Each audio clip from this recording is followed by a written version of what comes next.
We're going to start this evening with a CSAR PhD award winner giving a short talk, and this is Pedro Vianez from the Department of Physics, and the enigmatic title is Semiconductor Nanodevices as a Platform for New Emerging Physics. But Pedro, thank you very much for agreeing to speak.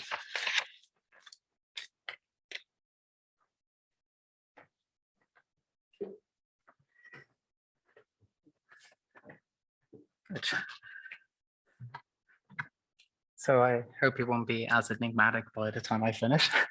Hello, everyone. Thank you very much for the opportunity of being here today to tell you a little bit about some of the work I did during my PhD. I believe this is my first talk in person in over 2 years. And so my goal is that by the end of this talk, you'll sort of have an idea of what physicists normally mean when they say emerging physics or emerging phenomena, and in what way could this type of properties find its place in real world technology, real world applications.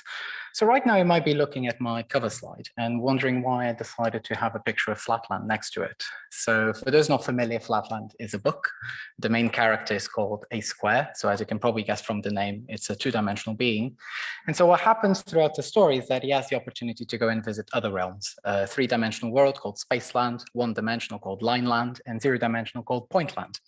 And so the reason why I quite like this book is because it illustrates very nicely the sort of things I've been doing for I study. So I study how electrons, one of nature's fundamental particles, I study how the electrons behave when confined to different dimensions in structures such as three-dimensional bulk crystals, but also two-dimensional materials like thin films, quantum wells, one-dimensional quantum wires, and zero-dimensional quantum dots. Now, over the past few years, I sort of had the opportunity to go and play a little bit with all of the systems, but for the purpose of what I'm going to be discussing here today, I'll mostly focus on 2D and 1D materials. So then the question becomes, why should we care about low dimensions? What knowledge is there to be found by essentially engineering new electronic nanodevices that allows to confine electrons, and by that I mean electrical currents, in 1D and 2D geometries, for example. And that's when emerging phenomena comes in. So the easiest way of understanding what a physicist means by emergence is, for example, picture what happens when, something is happening here. There we go.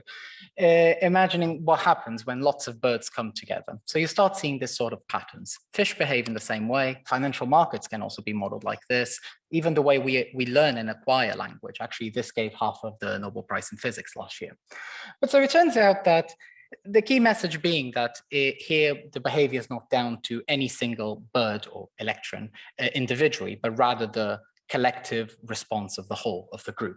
And so it turns out that electrons in crystals behave in very similar ways, but of course there the patterns that emerge would be things like superconductivity, materials that essentially transmit energy perfectly from point A to B with perfect efficiency, new forms of magnetism, topological insulators, and sort of the materials that bring this to the macroscopic world by essentially exploring how electrons or particles are behaving at the nanoscale, quantum mechanically, are what we call functional quantum materials.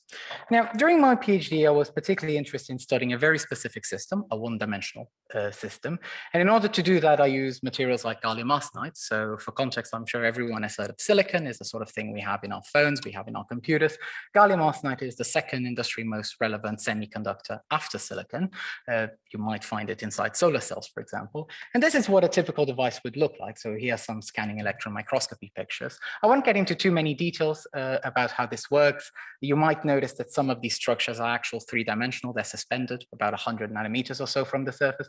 But what's important to take from devices like this is that these allow us to confine electrons and essentially manipulate electrical currents, go from a two-dimensional to a one-dimensional geometry, and this sort of so the dark blue shaded region will gives us a 1D array. But so if you're actually trying to understand or have a better physical understanding of what this system actually looks like, by doing a very simple spectroscopy experiment, which is what's shown there, we can actually see the transition from 2D to 1D by going from just one band to starting to observe multiple subbands. And so from data like this, we can extract the density of our system. And I wrote there that we can go down to about 18 electrons per micron. So what does this mean? If you think that the width of human air is of the order of tens, hundreds of microns, I'm talking about something potentially 10, 100 times smaller than that. And now if you imagine 18 objects or 18 electrons, I'm putting those 18 objects lined in a 1D geometry inside that space. So that's what our system looks like. We actually use an array geometry. So we went from 1,000 to 500, 300. Right now I'm trying to go to 10 wires. But in any case, we're talking about 18 times 300, for example. So something of the order of thousands, which, as you can probably, if you're a chemist, you're probably used to thinking about Avogadro's number, 10 to the 26, when you talk about electrons, for example. This is something much, much smaller than that. 1,000 is essentially nothing by comparison. So as you can probably guess, it's a very small system. It's a very weak signal, but nevertheless, we can measure this, we can observe it, we can exploit it and see what kind of emergence comes out of just 18 electrons behaving as a whole. And so during my PhD, this paper actually is just about to be published, all being well, next month. But so in this paper, we report 3 different types of emergence. I'm just going to briefly talk about one here. But so what we found is that in 1D, so electron as a particle has a number of properties, spin and charge being 2 of them. And so it turns out that in 1D, these 2 things sort of separate. It's as if the electron broke apart and spin goes in one direction, charge goes in the other. Of course, the electron doesn't break apart. What happens is that, again, going back to the bird analogy, we can't think of electrons as individual objects. We have to think of the system as a collective.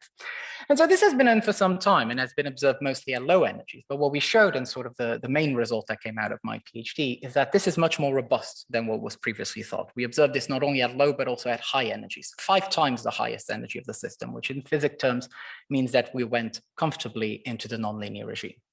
So this sort of spin charge separation happens in 1D, but now you may be thinking, okay, this is all very nice, but what kind of technologies could I develop with this, or what kind of improvements could this lead to in the future?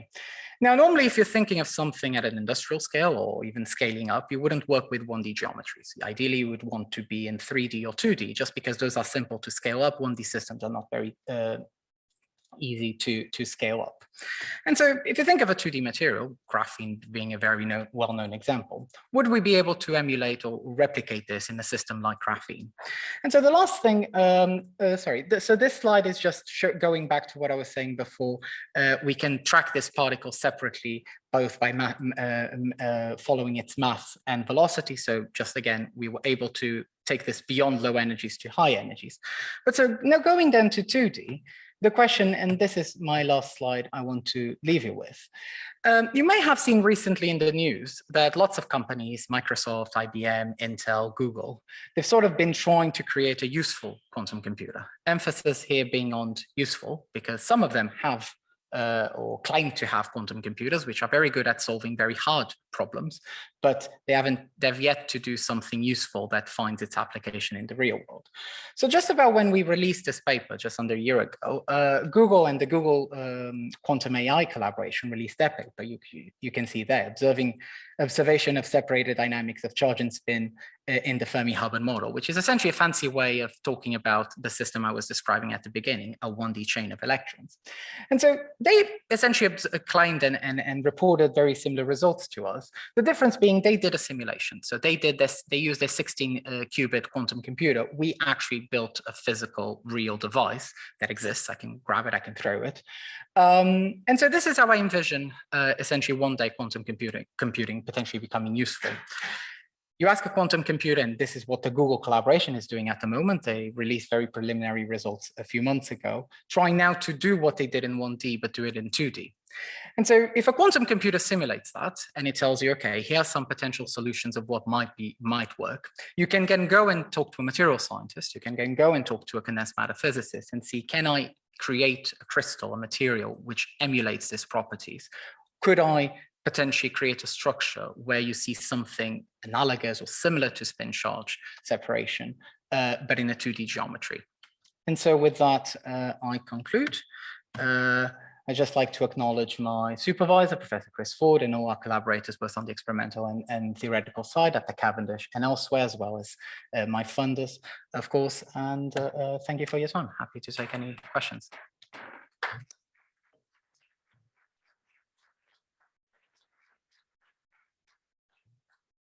Great, thanks very much. We have time for a question or two. I was just coming around to be able to steal some microphone. Yes. You covered a lot of ground very quickly. Yes. And you wandered into the world of whether quantum computers are ever going to happen. Yeah. And I wasn't quite sure where your final slide was taking us on that. So essentially what it's funny because we released this paper, we put it on arXiv February last year, and January, Google released their work, which is essentially simulating, looking at fundamentally what we were trying to do, which is dynamics of electrons in 1D. We both reported the same key result. We could see spin and charge type separation up to very, very high energies. The prediction before being just mostly at low energies. What I'm trying to make the point here is now the Google collaboration is trying to replicate this, but in 2D, or looking at simulations of a 2D system, 2D system. Just looking for any questions. Can I have taking a very different line? At its most basic, the systems you're looking at, you have a load of electrons. Yes. And you can, the problem is that they're all talking to all of the other ones all at the same time. Yes. There are interactions, Coulomb repulsions and whatever. Yeah. And writing the equations down for them all moving as independent objects leads to a completely insoluble problem. But most of the time we find approximations that. So in 1D, it can be fully solved analytically. And you're looking at more complex problems in 2 dimensions where there may be some problems which are more tractable. Yes and no. So I looked at 1D mostly beyond the analytical solution. So that's what I meant by high energies. In 2D, there is no solution so far, or at least that anyone has done both theoretical or experimentally, but also there's no experimental system that can do it yet. And you're coming up with some. Yes, that's right. And also what the Google people are trying to. Brilliant. Okay. I just have a very quick question. Do these devices have to work at cryogenic temperatures? Yes. Okay. So I measured them. The lowest temperature I've measured as of now is 300 millikelvin, the highest being 10 Kelvin. I'm trying currently, and that's actually part of what I'm using the CSAR prize for, I'm trying to bring it to much, much lower temperatures. So, but yeah, all cryogenic. Brilliant. Any other comments? Right. Thank you very much indeed. That was insight into